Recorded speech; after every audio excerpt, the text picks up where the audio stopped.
আসসালামু আলাইকুম সম্মানিত সহযোদ্ধা শিক্ষক কর্মচারী ভাই বোনেরা, আজকে আমাদের অর্থ উপদেষ্টা তিনি বলেছেন যে শিক্ষকরা খালি পেটে আর কত পড়াবেন।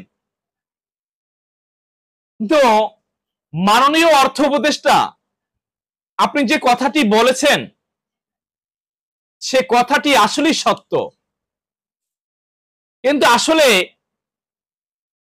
কথা দিয়ে চিরা ভিজে না।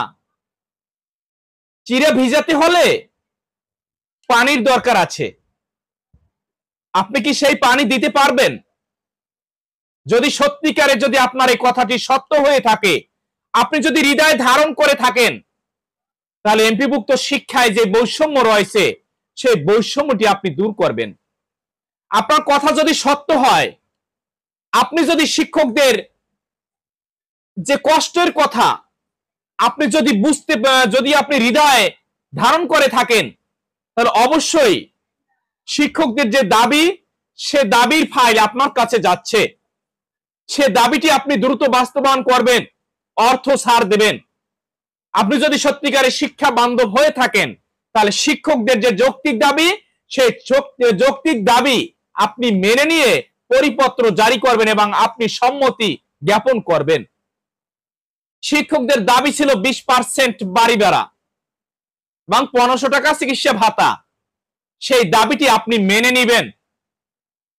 যদি আপনি সত্যিকারে আজকে যে কথাটি বলেছেন সেই কথাটি যদি সত্য আপনি হৃদয় থেকে বলে থাকেন, আপনি যদি এটিকে যদি ধারণ করে থাকেন, এই কষ্টটা যদি আপনি বুঝে থাকেন শিক্ষকদের কষ্ট, তাহলে অবশ্যই আপনি যে শিক্ষকদের 20% বাড়ি ভাড়া, 1500 টাকা চিকিৎসা ভাতা এবং উৎসব ভাতা, সেই উৎসব ভাতার যে বিষয়টি সেটি আপনি নিরসন করবেন, সেটি আপনি অতি দ্রুত পরিপত্র আকারে জারি করবেন, আপনি অর্থ ছাড় দেবেন। সেটি শিক্ষক সমাজ আপনার কাছে প্রত্যাশা করছে। জানি না সেটি আপনি কতটা বাস্তবায়ন করতে পারবেন, তারপর আমরা শিক্ষক সমাজ আশাবাদী। আপনি যে কথাটি বলেছেন সে কথাটি আমরা ধারণ করে নিচ্ছি যে আমাদের সে অর্থ উপদেষ্টা সত্যিকারই একজন শিক্ষক বান্ধব। কিন্তু এটাকে আপনাকে অবশ্যই এটি প্রমাণ করতে হবে কাজে কর্মের মাধ্যমে, শুধু কথায় নয়, কাজে প্রমাণ করতে হবে।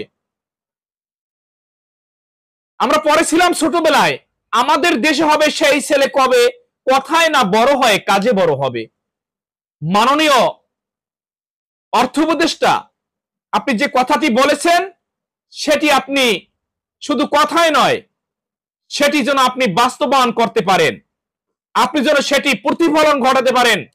শিক্ষকদের যে বৈষম্য রয়েছে সেই বৈষম্য থেকে শিক্ষক সমাজকে আপনি মুক্ত করতে পারবেন, মুক্তি দিতে পারবেন।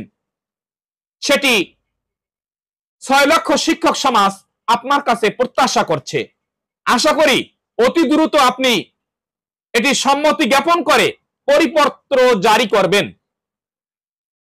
যদি আপনি সত্যিকারে আজকে যে কথাটি বলেছেন আপনি যদি হৃদয় ধারণ করে থাকেন, যদি আপনি সত্যিকারে যদি আপনি আসলে হৃদয় থেকে যদি বলে থাকেন, আপনার যদি কথাটি যদি সত্য হয়, তাহলে অবশ্যই অতি দ্রুত শিক্ষায় যে বৈষম্য রয়েছে, শিক্ষকদের যে জীবন মানের যে বৈষম্য রয়েছে সেই জীবন মানের বৈষম্য আপনি দূর করবেন। আমরা অধীর আগ্রহে অপেক্ষা করেছি, আপনার মুখের দিকে চেয়ে আছি যে আসলে আপনি কি করবেন, আমাদের অর্থ ছাড় দেবেন কিনা। সম্মানিত সহযোদ্ধা শিক্ষক বৃন্দ, আপনারা সকলে ভালো থাকুন, আপনাদের সুস্বাস্থ্য এবং দীর্ঘায়ু কামনা করে আজকের মতো শেষ করছি। এবং আপনাদের কাছে ছোট্ট একটা অনুরোধ, আমাদের যদি ভিডিওটি ভালো লাগে অবশ্যই আমাদের ইউটিউব চ্যানেলটি সাবস্ক্রাইব করে পাশে থাকবেন। আল্লাহ হাফেজ।